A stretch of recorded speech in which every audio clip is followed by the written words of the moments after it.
Whew. Good morning guys. So, pasensya na medyo hindi kami nakapag-vlog ng karaang araw. At medyo na busy tayo. Ayan. So, ngayon guys ay medyo lumalamig na dito sa Calgary. Kahapon pumapalo kami ng 3, 4, tapos umulan pa. Tapos ngayon ay -1 ba? Oo nga, -2 pala. Grabe. So, October pa lang guys dito, no? Nagsisimula pa lang yung linggo ng October pero nararamdaman na namin yung lamig talaga. Ayan, so ngayon ay nag-on na kami ng aming heater. Ayan, so sinet na natin yung ating thermostat kasi nga ay talagang kailangan na. So anyway, ayan, so another day, another vlog. Oh, hi daw si Sayan. Hi. Say good morning. Good morning. Look at it. Oo nga pala. Shoutout nga pala kayo, no? Ate Jonah ng Pinoy Hilot. Ayan guys, no? Binigay niya sa amin yan.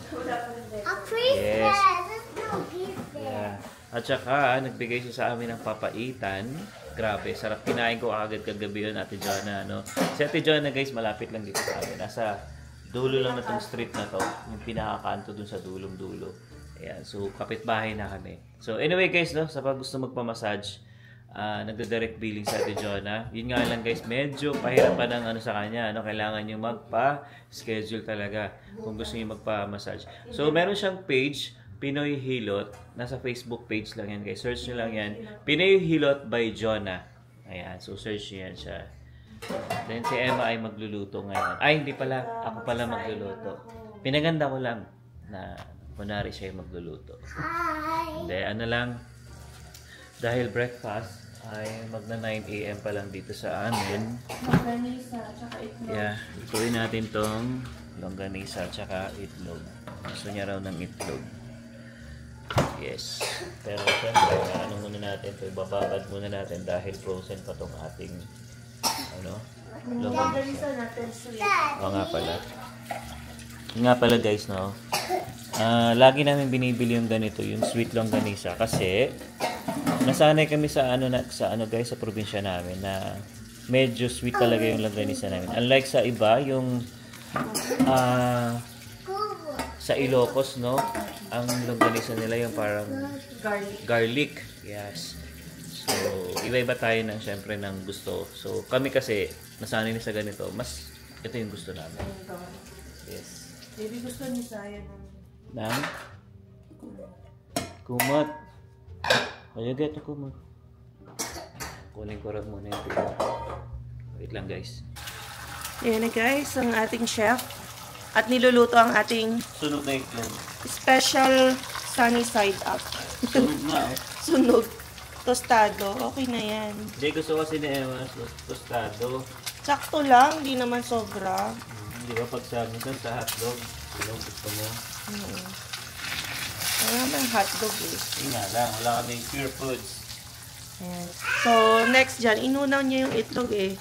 Tapos, magpapakuluan muna natin yung longganisa bago iprito. Tapos pag naubos yung tubig no, saka natin siya lalagyan ng mantika. Ganon yung sa amin. Ewan ko sa iba ha. Parang ganon din naman yung iba na gaganon sa hotdog, baby, no? Nilalagyan ng tubig bago Oo iprito. nga, yung iba. Mas masarap daw. Sarap nga rin. Narinig ko na rin yung ganyan lalagyan mo na ng tubig.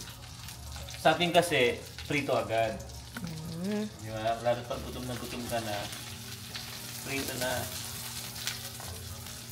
Ayan. Ako kasi guys sa itlog, gusto ko yung medyo malasado yung dilaw. Sinasabaw ko kasi siya. Kayo ba, guys?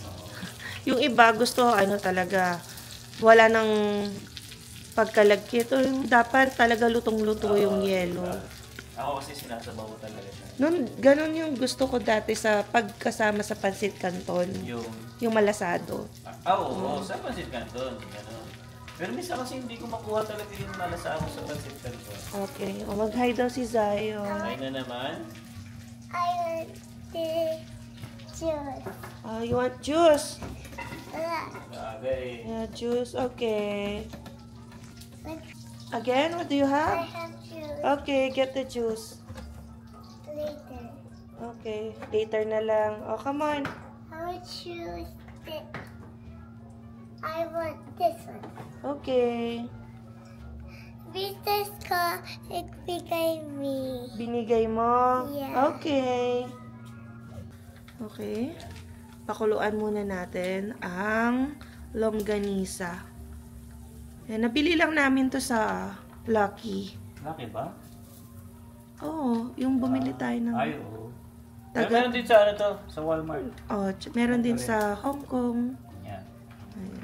Alam nila yung taste ng mga Pilipino, kaya meron silang...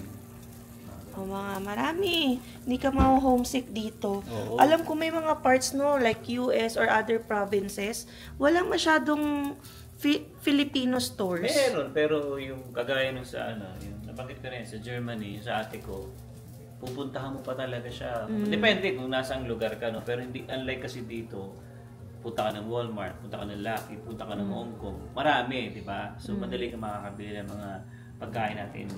Unlike sa ibang lugar talaga. Ano natin? Yeah.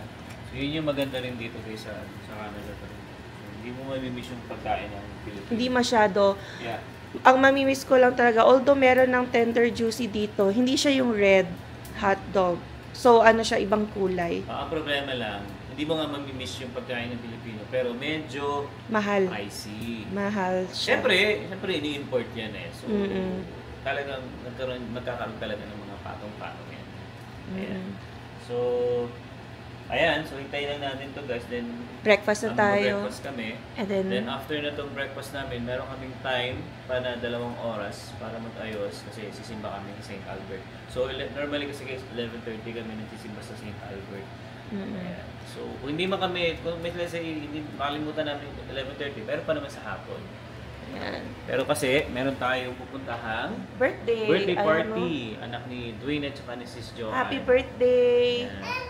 Kuya Nathan. No, Yeah. that's Nathan. Baby Nathan. Yeah, baby Nathan. 3 years old. Mas So, matanda ka ka doon. Mhm. Ayan, so, ito muna ang typical na araw namin pag Wednesday, breakfast, tas mass, tapos errands na. Kasi ako na naman ay papasok by tomorrow. Ako Alright? ay 2 araw pa na wala. Alright? Mamaya ulit. So guys, ito na yung ating finished product.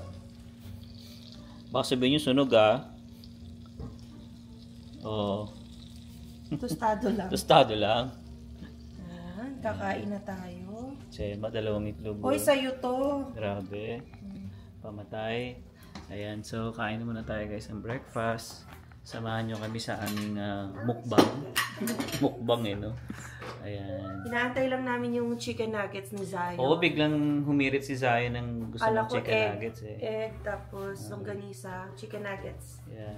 Okay. So yeah guys, lalagyan natin yung camera dito siguro. Tapos kwentuhan tayo habang kumakain kami. Okay, breakfast time! Sarap. Hi. Breakfast time kay Zayo naman. I want the phone. I got no sound.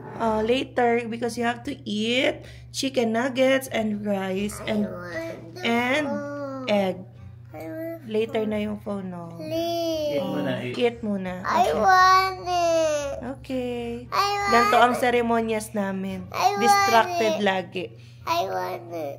Soda pop muna tayo. I want it. I want your phone.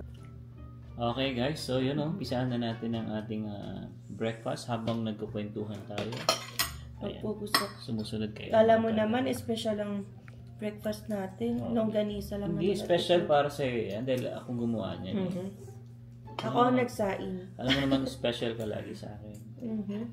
Yes. Ayan. So, nag-prepare na rin ako ng sausawan na may toyo, suka at bawang. Yan, match na match sa ating longganisa. Gutumin muna namin kayo guys habang nagkukwentuhan tayo dito Ay, sa pasensya ating na vlog. kung anong oras nyo ba ito napapanood. Oo. Pero, ewan ko, kasi depende naman kung kumakain kayo ng longganisa, diba? Yung mga cravings, madalas yung mga ano yan, lechon, liempo. Ewan ko lang pag longganisa kung matatakam sila. Or pansit canton. Yeah. Sarap. Iba talaga guys yung ano, Matamis. matamis na longganisa. I want Ewan ko sa iba, no? Sa amin lang. rice. Based sa aming experience. Kasi nga, Eggs. Okay. ito yung pinalakihan namin. Mas gusto talaga namin ganitong klase ng longganisa. Ayan. You eat chicken nuggets, okay? Sayang nga kagabi, hindi kami nakapunta dun sa birthday yan. sa asawa ni Sam, kay Ronette. Ayan. So, belated happy birthday sa'yo, Ronette. Wala kasi kami, nagkayaan mag-jam. Si Alwin ang absent kasi ako, umattend kami ng CFC. Yes. Ayan, kami ni Zion. So, thank you sa aming household leader. Oo. Sila si Sarah and Prince.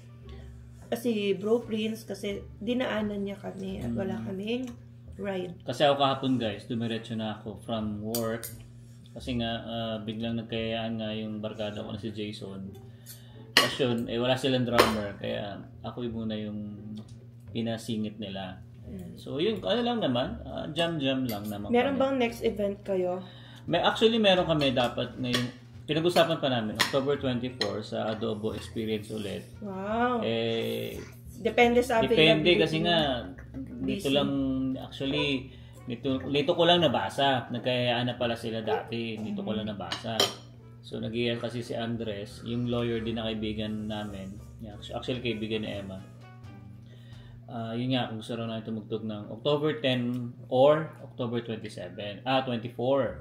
So, parang gipit na rin kasi sa oras kasi hindi rin namin alam kung ano yung tutugtugin pa namin. Kaya, ewan ko. So, kasi kagabi lang ako nakapag-reply. Sabi ko, sige, tingnan natin kung kaya ba. Hindi malaman. Pero ano lang naman yun? Tugtog lang yun. Kahit magkamali naman, wala namang problema dun. Yan. Importante, ano mo yun, enjoy lang, ganyan. For entertainment lang. Hindi naman sila yung bayad. Pero, last time sa Barrio Festa, binayaran kayo. Depende. Kasi,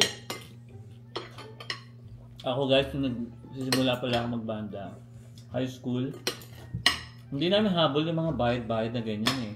Sa amin, for fun lang talaga eh. Saka masarap kasi tumugtog talaga, sa totoo lang. Yung ano yun, yung beat, lalo pag yung medyo alternative yung datingan, yung mapapasabay ka, mapapa-headbang ka. Yung mga ganun, yun yung masarap eh. Ewan ko kaya, kasi si Emma hindi siya masyadong ano sa music. Ayoko nang masakit sa tenga. Gusto ko lang yung chill. Pwede na yung mga River Maya songs, pero ayoko ng mga metal. Sakit sa tenga. Basta yung mga maingay, may mga distortion, ayaw niya yun, yung mga ganon. Gusto niya yung tipong alternative lang talaga. Pagulo sa mundo. River, Eraserheads, alam mo naman Eraserheads, diba? Parokya. So ganun lang yung mga trip niya. Yeah.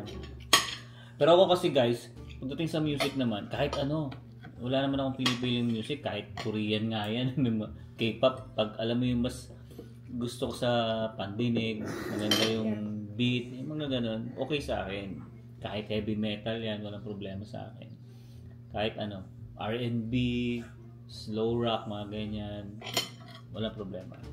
Yan. Kasi mahilig talaga ako sa music. Kasi sabi ko kay Emma, si Zion, train ko talaga to. Pag medyo lumaki-laki na, tuturo ako mag-gitara to. Oo, kasi yung barkada ko sa Vancouver, galing na nung anak ni di ba? Galing na gumitara, nakakabilib din. Mas malupit na sa akin, talagang po-plucking pa talaga eh. Galing talaga. Iba pa rin talaga pag nag-aaral ka ng yung bata pa lang. Mas lalo yan pag tumanda mas gagaling talaga yan, no? Depende. Feel ko marami na yung mga piano lesson or kung ano-anong class na yun kasi walang pasok yung mga bata. So para hindi sila matenga, bakit nga ba walang pasok ulit? Dahil nga may strike this coming Monday. Ayan. So swerte guys yung mga bata na may titingin na agad, pero yung iba naghahanap pa ng daycare. Ayan, kasi kung saan iiwanan ng magulang dahil nga imbis na papasok yung bata, ayan, wala, nasa bahay sila. May mga age dito na bawal iwanan yung bata. So, I think 12 years old below. Tapos kailangan may certificate ata yun, di ba? Kung sila yung titingin sa kapatid, parang gano'n. Yeah. Yun nga, ang ano dito guys, dahil nga nagkaroon ng strike yung mga teacher. So, walang magtuturo. So, yung mga estudyante ngayon ay malamang nasa bahay lang. Pero, yung iba mag-activities na. Oo. Yun nga lang, parang babayaran sila ng gobyerno, parang $30 per day, no? Pero parang ina-apply daw ata yun, no? Sabi ni Sis Dimple, shoutout Sis Dimple, may eligibility din daw yun. So, malaman natin, hindi rin lahat-lahat yata. Yeah. makakatanggap. And then, taxable yata yun na income. So, babawin din ng gobyerno yung certain portion doon. Yeah. Kasi tax yung ibang portion. Kaya parang wala din. Although, naman. may makukuha pa rin konti. Kaso nga lang. Tulong kasi kailangan magbayad ng ibang nanay, tatay sa daycare services, ng mga titingin. Yung sa friend ko, ayan na, naka-result na siya sa babysitting. So, magpapa-babysit siya sa anak niya. Like, $70 a day yun. Wow. So, lugi pa siya. Or $70 a day. Oo. 3 kasi yung anak niya. 3 na yun for 70. Mahal yun, ha? Oo. Pero 2 days niya lang daw gagawin kasi buti na lang daw nandiyan yung in-law niya. And then siya, may work from home na isa. So, 140 a week lang yung gagastusin niya. Kasi sa ibang araw nga, may ibang titingin. Yan ang mahirap din guys, no? Kapag yung nagkakaroon ng ganung emergency, let's say, sa amin na lang talaga, kung limawang dumating sa point na ganito yung nangyari, tapos si Zion is nag-aaral, ako, ano kayong gagawin natin, ano? Malamang ikaw ang mag-a-adjust. Either request ng work from home o kasama si Zion sa work. Yeah, kasi sa kanya guys, pwede. Hindi, work okay, from home ano? or... Daycare. Open ang daycare, baby. Hindi nga, let's say nga naman, let's say nasa age na siya na nag-aaral. I-daycare mo rin. Ganun. Pwede rin i-daycare. Okay. So, magpabayad ka rin ng rate nila. Sayang din, no? So anyway guys, ayan na nga, no? Palamig na ng palamig dito sa Calgary. -2. -2 kami ngayon, kaya nag-open na ako ng heater namin. So pinag-aaralan ko nga yung apps ng ano namin, yung Nest namin. Medyo okay naman, maganda kasi nga pwede mo siya control sa cellphone mo. Pero hanggang October 25 na lang, baby, no? Parang may bayad na siya. So, hindi ko alam paano natin babaguhin yan. yeah. Yun nga I-research natin. Magre-research siguro ako guys kung paano siya isa-set. Let's say wala kami walang tao dito sa bahay. O bibili ka ng another thermostat o yung pang-setting ng digital. Kasi ang malaga sa amin nga, kahit malayo ka, nasiset mo yung temperature. So, nasi-check mo rin kung naiwan mo something, ganyan.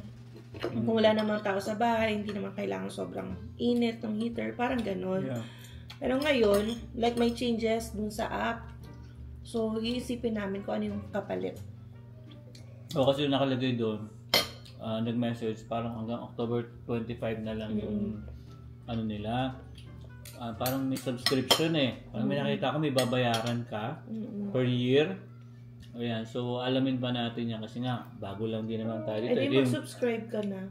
Ito yung first winter namin dito sa bahay, guys. So, medyo nangangapa pa talaga kami na Emma kung paano yung settings na dapat namin gawin. Ano ba guys, marirecommend nyo? Comment nga sa baba yung mga matatagal na dito sa Canada. Kung ano yung magandang set ng temperature. Even kahit, nasa labas kami or nandito mami sa bahay. Yung hindi na kami pabago-bago. Oo. Yung parang pinifix nyo na ba yung temperature? Kapag palo ng winter o ngayon pa lang sineset nyo na o hindi pa muna. Kasi ngayon nga, pumalo ng -2. Yeah. Kaya nagpa-andar na kami. Panlamig tayo. So, nung tinesting ko siya talaga, actually kagabi tinesting ko na siya. Kasi nga, siyempre, first time natin dito. So, gumana naman yung furnace namin. At wala naging problema. Kasi mamaya, di ba, let's say, nag-inspect nga nung dati, tapos ngayon, nagkaroon ng problema. At least, na-test ko kaagad siya. So, which is okay naman, working naman siya. Kaya, sinet ko sa trinay ko kagabi mag-20, di ba? So, naramdaman ko yung init na nabuga niya. So, okay yun. At least, maganda yung ating furnace. Tsaka tahimik, baby. Yung, kasi bumaba ako kanina. Inayos ko kasi yung ano. Actually, in-off ko na yung ano pala guys, yung gripo sa labas. So, bakit nga pala ino-off ang gripo sa labas? Kasi syempre may tubig yan, di ba? Syempre sa sobrang lamig, parang puputok daw yan eh. May kasi nga nasa labas yung ano yan eh, nasa labas yung gripo niyan eh. So, papasukin ng lamig yan. Hindi rin naman namin ginagamit actually. Yeah, actually hindi pa namin nagagamit. Nandyan lang siya. So, in-off ko na siya kanina, bumaba ako. Pinanood ko nga ulit yung video ni Kuya sino ang pangalan? Harold. Kuya Harold, ayan. Kasi nga gusto ko malaman kung ano yung mga pinagtuturo niya sa akin dun sa baba. So, yun, nakita ko kung saan yung patayo ng gripo, saan yung main ulit namin. Kasi nung time na nagturo talaga siya, syempre, bago tayo, so nakikinig lang tayo. Hindi pa namin masyadong na, alam mo yun, na nagigets. Kaya pinanood ko ulit siya kanina. So yun, okay naman.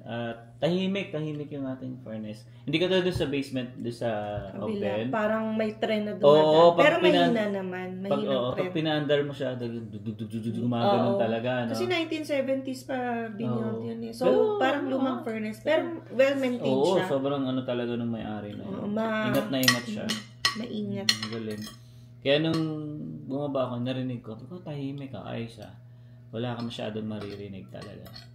Dito lang, yung mga vent lang dito, yung marinig yung labas ng hangin. Pero sa baba, yung mismong furnace, hindi masyado. Kaya, goods na good siya. So, yun guys, no, kakain na muna kami. Kasi mamaya, ano na kayo sa pagkain namin. Naiinis na kayo. Ayan. So, anyway, tuloy natin mamaya guys yung kwentuhan after namin kumain. Alright? Ayan guys. Tapos lang natin kumain, ano. Ayan, so medyo nag+2 na tayo ngayon. Pero malamig pa rin. Tingnan nyo naman yung guys, oh. Blue yung sky natin. Ayan. So ito yung sinasabi ko sa inyo guys ng gripo. Ayan, pinatay ko na siya. Tapos tinanggal ko rin tubig. Binuksan ko na to para lumabas yung mga ibang natitira. Ayan, so okay na siya, wala nang laman. Ayan, tuloy wala na. Yan, para safe na tayo. Para kahit mag-winter, wala na siyang problema. Ayan, tapos itong solar natin, ayan, ganda siya, working siya. Pag umuwi kami sa gabi, ayan, nakikita namin yung mga ilaw. Ayan. Alright. Ay, nako. Ang lamig. So yun guys, no, dito ako natatapos itong vlog namin. I hope na nag-enjoy kayo sa aming pagkain ni Emma ngayon. So yun lang naman yung vlog natin ngayon guys. So we'll see you on the next one. Peace!